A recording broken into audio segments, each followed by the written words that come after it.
1500 से 2000 में होने वाला पार्टी मेकअप जो आप घर बैठे खुद कर सकते हैं। इस वीडियो में आपको मैं कंप्लीट बताऊंगी और आपका बेस भी ग्रे नहीं होगा, ओवर लुक नहीं करेगा, आपकी आईज़ भी परफेक्ट बैठेंगी। आपको शेड भी बताऊंगी कि अपनी स्किन के अकॉर्डिंग किस तरह से लगाना है। और आईज़ अगर आपकी लाइट कलर में दिखती नहीं है तो वो भी दिखेंगी। मोस्टली आप पर्पल पर जाते हो, आप पिंक पर जाते हो, या आप सिल्वर या गोल्डन आई शेडो अपनी बिल्कुल आई बॉल के ऊपर लगाते हो, वो नहीं दिख रहा होता, वो वाज़े ही नहीं हो रहा होता। तो वो मैं आपको बताऊँगी किस तरह करना है। स्किन प्रेप के लिए मैं आपको 3 प्रोडक्ट्स दिखा रही हूँ। एक अच्छा हाइड्रेटिंग टोनर, आप वो लगा सकते हैं मेकअप से पहले, या आप एक अच्छा सीरम लगा सकती हैं। अगर आपकी एक्नी पॉन्ड स्किन है तो एक्नी सीरम लगा लें, और या फिर आप अपना सेटिंग स्प्रे पहले ही लगा लें। स्किन प्रेप करना ही क्यों है, स्किन प्रेप हम क्यों करें, हम डायरेक्ट मेकअप कर लेते हैं। ये करने से ये होगा कि आपकी बेस एक दो फ्लॉलेस नहीं दिखेगी, उसमें क्रैक्स आएंगे, वो आपके पोर्स दिख रहे होंगे, गड़े गड़े से फील हो रहे होंगे, उभरी हुई स्किन फील हो रही होगी। इसलिए स्किन को प्रेप किया जाता है ताकि बेस बहुत ही मलाई की तरह लग रही हो, बहुत ग्लोइंग लग रही हो, बहुत फिट किस्म की लगे। और अगर आपको 3 से 4 दिन हो गए आपने कोई स्क्रब नहीं किया हुआ, डेड स्किन आई हुई है, तो आपने सबसे पहले स्क्रब करना है। इसके बाद अपने मेकअप के लिए प्रेप करनी है स्किन को, फिर आपने मेकअप अप्लाई करना है। तो यहाँ मैं आपको 2 शेड दिखा रही हूँ, एक है मेरी स्किन के अकॉर्डिंग और एक है मेरी स्किन से फेयर। तो जो आपकी स्किन के अकॉर्डिंग है वो लगेगा डार्क सर्कल्स पर, अभी हम आई मेकअप कर रहे हैं। और जो लाइटर शेड है वो आपका लगेगा आई लेड के ऊपर, ठीक है, आईज़ के ऊपर, जहाँ आपने अपना लाइट आई शेडो लगाना होगा। आइवरी 6 मैंने लिया है मिस मैट फाउंडेशन। ये जो है ना आपके डार्क सर्कल्स पर जितनी भी स्वेटिंग होगी ना, ये क्रैक नहीं करेगा।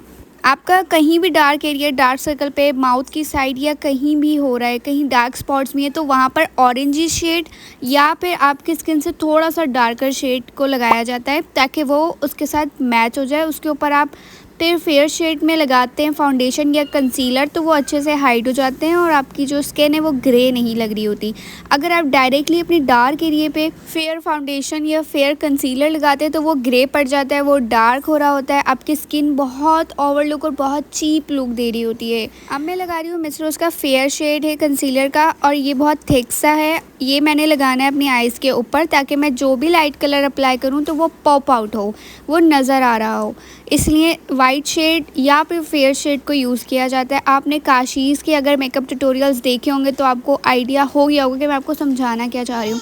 बिल्कुल वाइट शेड का वो जो है कंसीलर और लिक्विड फाउंडेशंस को अप्लाई करते हैं आईज़ के ऊपर, बिल्कुल वाइट। उसके ऊपर वो जितनी मर्ज़ी लाइट कलर अप्लाई करें ना, वो इतना मज़े का पॉप आउट होकर बाहर आता है ना कि आपकी सारी लुक जो है ना वो सिर्फ और सिर्फ आईज से निकल कर आ रही होती है। अब इस कंसीलर को आपने लूज़ पाउडर के साथ सेट करना है। कॉम्पैक्ट पाउडर अभी आपने यूज़ नहीं करना, वो मैं बताऊंगी आपने आईज पर वो कब लगाना है। अभी आपने लूज़ पाउडर के साथ सेट करना है। देखिए मेरी आईज कितनी परफेक्टली सेट हो गई है ताकि स्वेटिंग हो तो बिल्कुल भी ये क्रैक ना करे। अब लेना है डार्क पर्पल शेड। पहले मैं बनाऊँगी अपनी क्रीज लाइन। क्रीज लाइन में मैं यूज़ करूँगी डार्क पर्पल। इससे क्या होगा कि जब मैं सेंटर में लाइट शेड अप्लाई करूँगी ना, वो लाइट शेड सिल्वर हो, गोल्डन हो, कुछ भी हो, तो वो बहुत ही सुंदर दिखने वाला है। अच्छा, ब्रश जो आपने लेना है वो लेना है फ्लफ़ी ब्रश। फ्लैट ब्रश भी मैं आपको भी इसी वीडियो में दिखाऊंगी। जो फ्लैट ब्रश होते हैं वो हमारे पास कॉमनली होते ही हैं, लेकिन आपको एक फ्लफ़ी और बहुत सॉफ्ट ब्रशेस वाले ब्रश की ज़रूरत है इस आई मेकअप को करने के लिए। इवन के हर आई मेकअप को करने के लिए मेकअप करना है तो आपको अच्छे ब्रशेस की नीड होती है। अब मैंने लिया लाइट पर्पल और इसको मैं देखिए इस तरह से अपनी क्रीज लाइन के नीचे की साइड लगाने लगी हूँ, और ये आउटर कॉर्नर मेरा बन जाएगा आईज का। ये देखें कितनी परफेक्ट और स्मूथली ब्लेंड हुआ है। दोनों साइड पे इसी तरह से करना है, और ये एक आपने डार्क लगाना है, एक आपने लाइट लगाना है, इस तरह को आपस में ब्लेंड करना है। अब आपने सेंटर में ये होता है फ्लैट ब्रश। फ्लैट ब्रश के साथ आपने कंसीलर के साथ यहाँ पे एक राउंड शेप में कंसीलर को लगाना है और इसको हाइड कर देना है। जो आपका पर्पल शेड आ रहा है इसको कम्प्लीटली हाइड कर देना है। अब ये वो एरिया आपके पास आ जाएगा जहाँ आप कुछ भी आई शेडो रखेंगी वो पॉप आउट होगा और आपकी सारी आईज़ की जो लुक है ना वो निकल कर आ जाएगी। तो इसको अच्छी तरह से दोनों आईज़ पर मैंने लगा लिया था और अच्छे से ब्लेंड कर लिया। अब इसको छोड़ देना है, इसको बिल्कुल कम्प्लीटली ड्राई होने देना है। अगर इसके ऊपर कोई भी मैं वर्क करती हूँ तो वो पैचेस छोड़ जाएगा। तब तक कि हम अपने फेस की एक अच्छी सी बेस बना लेते हैं। इसके लिए मैंने यूज़ किया है मिस रोज़ का fair shade foundation. Fair shade मैंने इसलिए लिया है ताकि मेरे फेस पर एक बहुत ही थिक सी कवरेज आ जाए, और ये मेरे फेस का शेड भी फेयर ही है। तो मेरी स्किन जो है वो बिल्कुल क्लियर आउट है। मेरी फेस पे कोई पिगमेंटेशन, कोई स्कार्स वगैरह, अल्लाह का शुक्र है, ऐसा कोई प्रॉब्लम नहीं है। अगर आपके पास है प्रॉब्लम, तो मैंने जो सैलून में 1 साल का एक्सपीरियंस जो किया है वो ये है कि जिनके भी स्किन पे पिगमेंटेशन, डार्क एरिया हो रहा है, जो भी हो रहा है, आप क्रेलॉन के स्टिक्स, पैनकेक्स वगैरह जो भी यूज़ करते हैं उसका आपने 38 नंबर अप्लाई करना है। 38 नंबर अप्लाई करने के बाद आइवरी शेड को अप्लाई करना है या फिर फेयर शेड को अप्लाई करना है। इसको आप स्मूथली ब्लेंड कर दोगे, सब कुछ जो है हाइड हो जाएगा सारी चीज़ें, और स्किन जो है ना बहुत ही अच्छे से बेस में आ जाएगी। और अगर फिर भी लगे कि आपके वाजे हो रहे हैं तो आपने एक और लेयर लगा लेनी है। पार्लर्स में 3 to 4 लेयर्स लगाई जाती हैं बेस की, डिफरेंट कलर्स की। जिनके भी डिस्कलरेशन होती है, पिगमेंटेशन होती है, तो उनको इस तरह से मेकअप करके छुपाया जा रहा होता है और स्किन को बिल्कुल ही फेयर दिखाया जाता है, जो आपके पिक्चर्स और मूवीज़ में बहुत ही अच्छी आ रही होती है। इसको स्मूथली ब्लेंड करने के बाद मैंने लूज़ पाउडर लिया है, और ये लूज़ पाउडर है क्रिस्टाइन का, पिंक शेड पर है ये। वाइट बिल्कुल पाउडर अप्लाई नहीं होगा फेस पर, थोड़ा सा पिंक शेड पर आपने इस पाउडर को अप्लाई करना है। इससे आपकी जो बेस की फिनिश है वो बहुत ही वाइटिश, गोरा चिट्ठा या ओवर लुक पर नहीं जाएगी, बहुत ही मैट फिनिश होगी। इसके बाद आपने इसको टैबिंग मोशन में अच्छे से बिठाना है फेस के ऊपर। आपने इसको वेट नहीं करना, एक बिल्कुल ड्राई सा स्पंज लेना है और उसके साथ पूरे फेस पे टैबिंग करनी है। लूज़ पाउडर और जो आपका बेस है वो बिल्कुल मिक्स होकर फिट हो जाएगा। अब लेना है कॉम्पैक्ट पाउडर और एक छोटा सा फ्लफ़ी सा ब्रश। इसको आपने कॉम्पैक्ट पाउडर को अपने कंसीलर के ऊपर लगाना है, बहुत ही अच्छे से इसको ब्लेंड करना है और ये बहुत अच्छे से फिट हो जाएगा। देखें इतनी प्यारी लग रही थी ये। अब यहाँ पर जो आपने अप्लाई करना है वो है ब्राउन कलर का हाइलाइटर।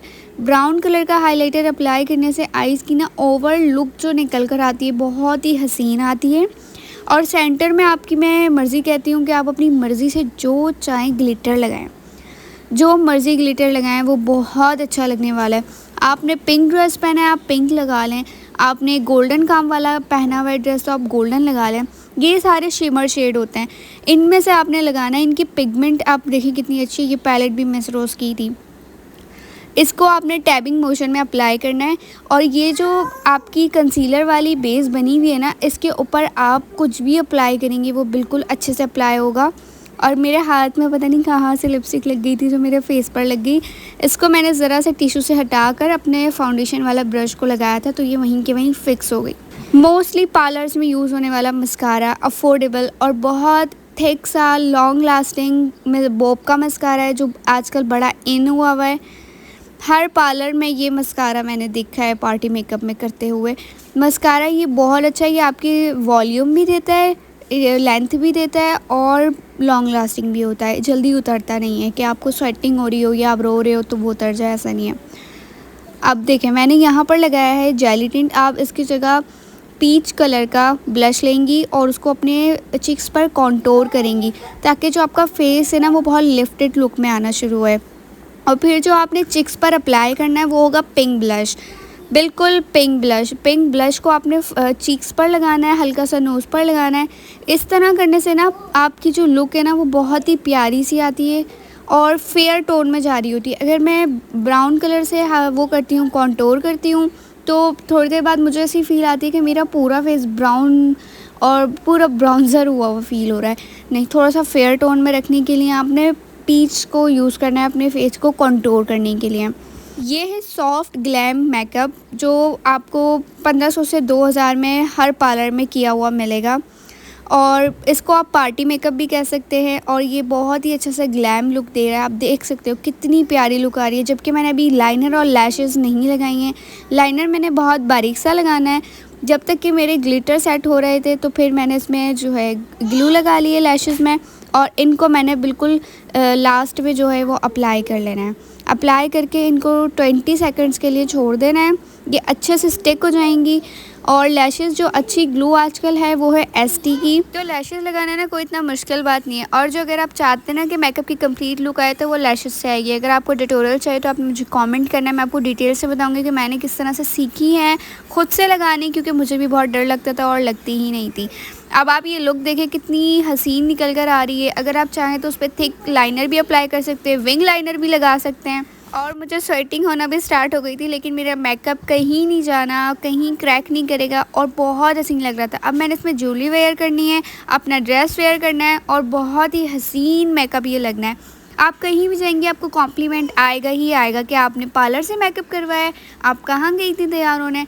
तो ख़ुद से ही आपने इतना अच्छा मेकअप सीखना है और करना है। हेयर स्टाइलिंग में भी कोई इशू नहीं है, आप हल्के फुल्के से कर्ल्स डाल लें इस मेकअप के साथ, बहुत ही अच्छे लगने हैं, आपकी ओवरऑल लुक बहुत ही अच्छी आनी है। और नाइट टाइम की वेडिंग्स में थोड़ा सा आइज़ पर शिमर लगाओ तो बहुत ही प्यारा लग रहा होता है। बिल्कुल ही मैट सी आइज़ नहीं अच्छी लग रही होती। आप कितना ही मैट ब्राउन या स्मोकी आई कर ले, उसमें हल्का सा ग्लिटर ऐड कर देना तो उस आई की ओवरऑल